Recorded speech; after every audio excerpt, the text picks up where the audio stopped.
Salve, salve rapaziada, olha eu aqui de novo, eu, Diego Pérez, para falar sobre o Red Bull Bragantino, chegando com mais um vídeo aqui no DP Channel.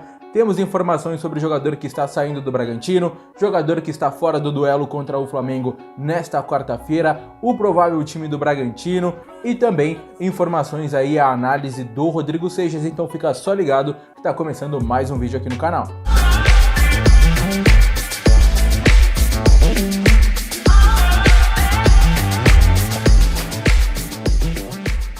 É isso, rapaziada, deixa eu falar rapidinho aqui dos nossos patrocinadores antes das informações, começando pela Dafanda, dafanda.com.br, é uma loja e você pode acessar o site ou ir presencialmente. Se você é aqui de Bragança Paulista, é só ir lá no Bragança Garden Shopping, na loja da Dafanda, mas você também pode comprar pelo site que está aí na tela, dafanda.com.br, lá você encontra uma variedade incríveis de roupas de moda feminina, para você mulher se presentear ou para você homem presentear aí a sua namorada, a sua mãe, a sua mulher, a sua prima, enfim, quem você quiser. E não perde tempo porque os preços estão muito acessíveis e se você colocar o cupom de desconto Diego, my name, você consegue aí um descontaço que é não pagar o frete, seja da onde você for, de que cidade você for aqui da região Bragantina, então não perde tempo não, Dafanda. E também da Farmasousa, a Farmasousa que é uma farmácia de Piracaia, que tem vários produtos com promoções, vários produtos com preços acessíveis, principalmente na linha de remédios e cosméticos. Então, se você é de Piracaia ou da região, não perde tempo, manda aquele WhatsApp, pede o seu delivery, o seu disco entrega, que eles entregam na sua casa também, te ajudando bastante. Neste momento de pandemia é muito importante. Beleza, rapaziada? É isso. Valeu aí aos nossos patrocinadores aqui do canal. E vamos começar com informações. Bragantino que joga contra o Flamengo nesta quarta-feira no Maracanã e não terá o Claudinho. Sem mais delongas, a provável escalação do Bragantino e o Claudinho está fora por conta de desgaste físico. A torcida fica até meio assim, poxa, o cara voltou da seleção e não joga, né? Quando jogou, não jogou tão bem assim naquela partida contra o Fluminense em Bragança Paulista, mas eu acho que em breve o Claudinho deve estar de volta. Ele concedeu uma entrevista coletiva quando foi convocado para os Jogos Olímpicos de Tóquio, vai se apresentar no dia 8, quando a seleção viaja para Doha, depois de Doha vai para o Japão, onde aí sim estreia no dia 22, se eu não me engano, contra a Alemanha, justamente a Alemanha, o Brasil ganhou da Alemanha na final dos últimos jogos aqui no Rio, e vai reencontrar na estreia da competição em Tóquio, mas o Claudinho acabou dando entrevista coletiva e se você não acompanhou, tá aqui no nosso canal, no DP Channel, a entrevista na íntegra, eu abri essa coletiva parabenizando o Claudinho e você acompanha aí todas as perguntas de vários cronistas esportivos aqui da nossa cidade de Bragança Paulista. E o Claudinho tá fora do jogo contra o Flamengo, que é fora de casa. O Bragantino vem bem no Campeonato Brasileiro dessa sequência invicta, uma vitória contra a Chape,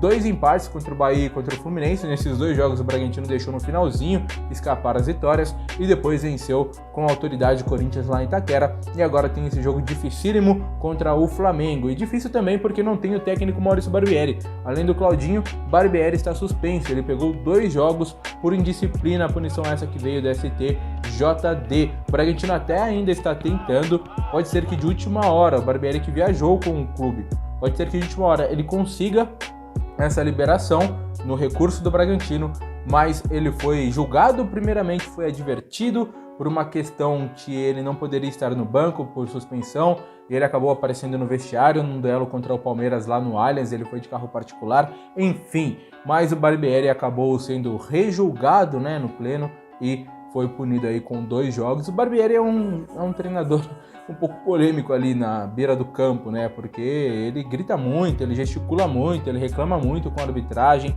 e às vezes acaba sendo advertido. Desta vez não foi com cartão, foi advertido aí com 2 jogos de suspensão por indisciplina e ele acaba sendo um desfalque, né? O Bragantino perde o comando dele ali na beira do gramado. Eu acho que é tanto um malefício essa questão de tomar cartões, mas também é um benefício. O Barbieri, ele é um treinador que sente muito o jogo, né? E não vai voltar ao Maraca, onde por um bom tempo ficou lá no Flamengo, né? Treinando o Flamengo no seu trabalho mais expressivo antes do Red Bull Bragantino. Bom, rapaziada, o Bragantino deve ter Cleiton no gol, na direita o Aderlan, a zaga com Léo Ortiz e Fabrício Bruno, Zaga do Bragantino que vem preocupando, né? Porque tomou aí nesses 4 jogos de Campeonato Brasileiro 6 gols. Então o Barbieri estava tentando, acho que está tentando nos treinamentos corrigir isso com o Léo, também com o Fabrício, Aderlan.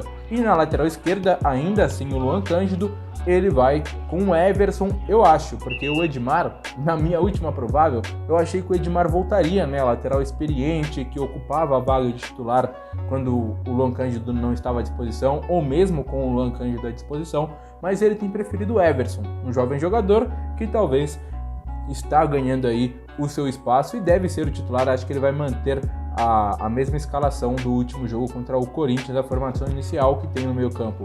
O Raul, que está muito bem, voltou depois de uma lesão aí no ligamento colateral do joelho esquerdo e nem parece que ficou 2 meses parado, né? Voltou muito bem o Raul. No meio campo, o Lucas Evangelista. Pedrinho deve completar esse time na função que o Claudinho exerce, né? O meio campista de ligação, o homem mais solto ali no meio campo. Na direita o Arthur, do ataque. Na esquerda o Elinho, o centroavante o Ítalo. Este o provável Bragantino para enfrentar o Flamengo. E quem não está na lista de relacionados, não está no banco de reservas, é o Liger. E eu explico por quê. O Liger está negociando sua saída para o Bahia e está prestes a conseguir a sua rescisão com o Bragantino. Isso vem sendo negociado há algum tempo. O Liger também acerta suas partes com o tricolor de aço e em breve o Liger deve deixar o Bragança Paulista rumo ao Bahia. Está quase certa essa negociação, faltam apenas alguns detalhes burocráticos. Zagueiro Liger que fez muito pelo Bragantino, né? Desde 2019, um zagueiro muito seguro, formou aquela dupla de zaga com o Léo Ortiz que deu muito certo durante toda uma temporada. Com a chegada do Fabrício, que é um zagueiro mais novo, né? O Fabrício tem 24, 25, se eu não me engano, e o Liger tem 33 anos de idade, então é até natural essa troca pelo perfil do clube, o que o Bragantino acaba apresentando de ideia. Então o Liger deve ser aí muito em breve, acredito que nos próximos dias, ou talvez amanhã, um novo reforço aí do Bahia. Beleza, rapaziada? Essas foram algumas informações aqui no canal e volto a dizer, se você não acompanhou a última entrevista do Claudinho falando sobre a seleção brasileira, essa convocação histórica, pela primeira vez um jogador do Bragantino vai disputar os Jogos Olímpicos. Já teve outros jogadores que foram lembrados na década de 90 pela seleção brasileira, caso do Mauro Silva, que depois foi pela Corunha e foi campeão do mundo em 94 como titular daquela seleção. Teve outros jogadores como Silvio, Mazinho, enfim, mas jogando os Jogos Olímpicos, o Claudinho vai ser o primeiro, então é histórico e a coletiva foi muito legal. Também você pode acompanhar aqui no DP Channel. Bom, rapaziada, Rodrigo Seixas vai chegar agora com mais informações, aquela análise detalhada do Bragantino, o que fez o Bragantino na última partida contra o Corinthians. E é legal também para você, torcedor ou do Braga ou do Flamengo, ter noção de como o Bragantino pode se apresentar lá no Maracanã, já que, é claro, tem alguns ajustes de acordo com o adversário, mas o Bragantino costuma jogar da mesma maneira, com a mesma intensidade em todos os jogos, seja no estádio Nami Abichedi ou seja fora de casa. Acompanhe o RS e Análise.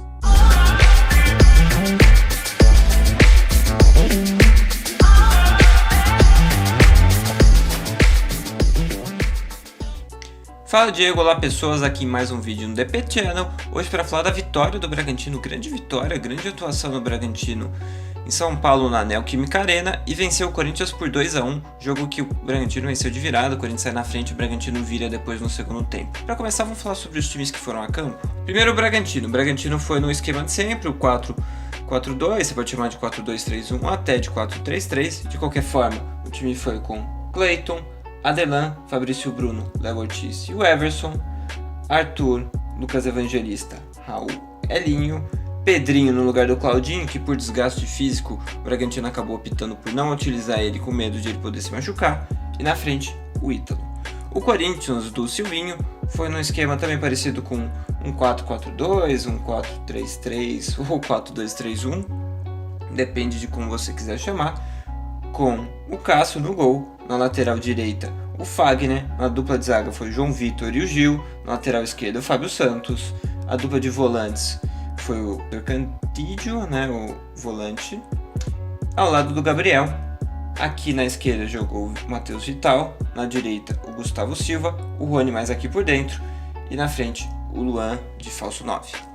Então, esses foram os times que foram a campo. E eu acho que o duelo que mais definiu o primeiro tempo foi nessa região aqui, onde o Corinthians se fechava com os dois zagueiros e os dois volantes, o Gabriel e o Cantillo, que jogaram muito bem no primeiro tempo e meio que negaram boa parte dos espaços que o Bragantino procurou ter por aqui, com o Pedrinho e com o Ítalo, às vezes com o Arthur também vindo por dentro, o Elinho também. E nessa região, o Corinthians congestionou muito o jogo e dificultou muito a partida para o Bragantino no primeiro tempo, que já começou melhor, tinha posse de bola, marcava bem em cima, mas não conseguia criar assim tantas chances. Tem uma chance com o Pedrinho, que você pode ver até que ele ganha a disputa ali dos volantes, né? Ele recebe a bola ganhando a disputa, vira e chuta de fora da área, porque a defesa também fecha aqui a entrada, então ele não consegue chegar com a bola dominada, mas ele chuta de fora e leva perigo.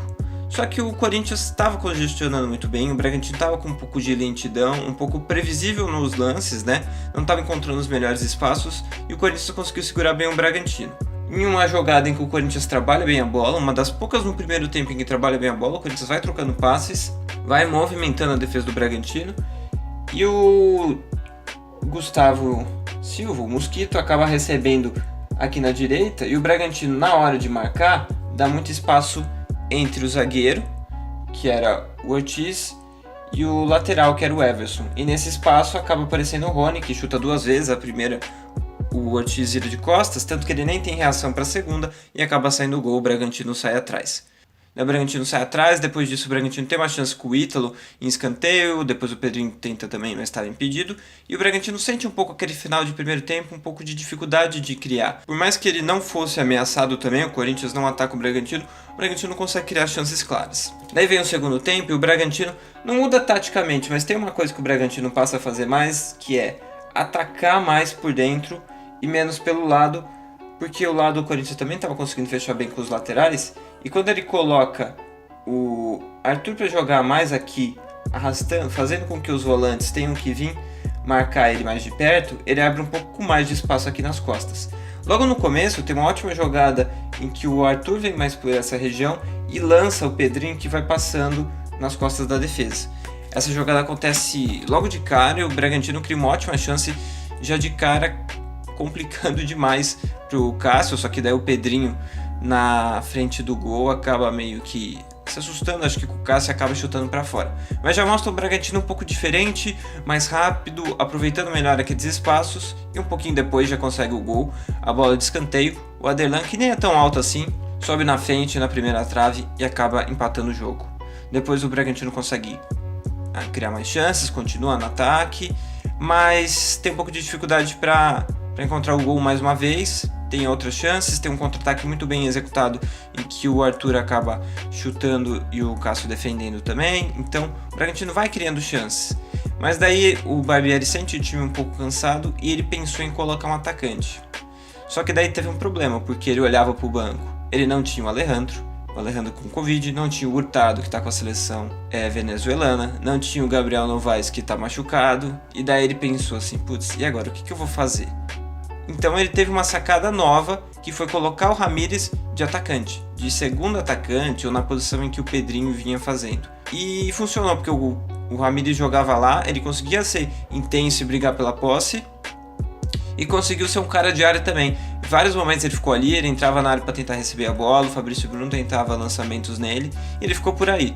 Daí depois que o Bragantino, mais na parte final do jogo, tem uma boa troca de passes, o Ítalo de novo em outro toque de calcanhar bem preciso, acaba dando a bola para ele, e no final dessa jogada a bola sobra na área, ele ganha a disputa do zagueiro João Vitor e acaba marcando o gol que deu a vitória para o Bragantino, numa jogada bem importante dele, numa aposta interessante do Barbieri, apostando numa posição onde o Ramírez não costuma jogar e que deu muito certo, ele acaba marcando o gol que dá a vitória para o Bragantino. Eu queria destacar aqui a atuação do Raul, que jogou 90 minutos, foi uma peça muito importante para iniciar as jogadas, para dar continuidade à posse de bola, e já foi o segundo cara que mais tocou na bola na partida inteira, são 100 toques na bola, só o Ortiz com 101 toques tocou mais na bola do que ele durante todo o jogo. E depois o outro destaque que eu queria dar é o Arthur, que começa o campeonato muito bem, eu já falei dele algumas vezes aqui, tem até um vídeo que eu falo especificamente sobre ele, mas ele já começou o campeonato brasileiro desse ano muito mais decisivo, muito mais, com passes, gols e jogadas de efeito bem mais, dando muito mais resultado do que tinham dado no último campeonato brasileiro, onde ele marcou só um gol, deu 5 assistências, mas Não que ele tenha ido mal, mas agora ele tá muito mais decisivo. Então é isso, o Bragantino agora tem o Flamengo no final de semana, um adversário muito difícil, que tem desfalques, mas que mostrou nas 2 últimas partidas contra o América e contra também o Curitiba, que tá jogando um bom futebol, troca bem passes, tem um bom domínio, tem muita intensidade e tá melhor na defesa, tá 5 jogos sem tomar gol, vai ser uma partida muito interessante, vamos ver como é que se sai o Bragantino, tem sido um dos melhores times nesse início de Campeonato Brasileiro. Tá certo, valeu Rodrigo Seixas, valeu você que acompanhou até o final, se inscreve no canal, deixa o seu like, ativa as notificações, compartilha com geral, ajuda a gente e é isso. Até o próximo vídeo, a gente deve voltar aí com a repercussão do que foi esse jogo de Bragantino e Flamengo, 4ª rodada do Campeonato Brasileiro. Tamo junto!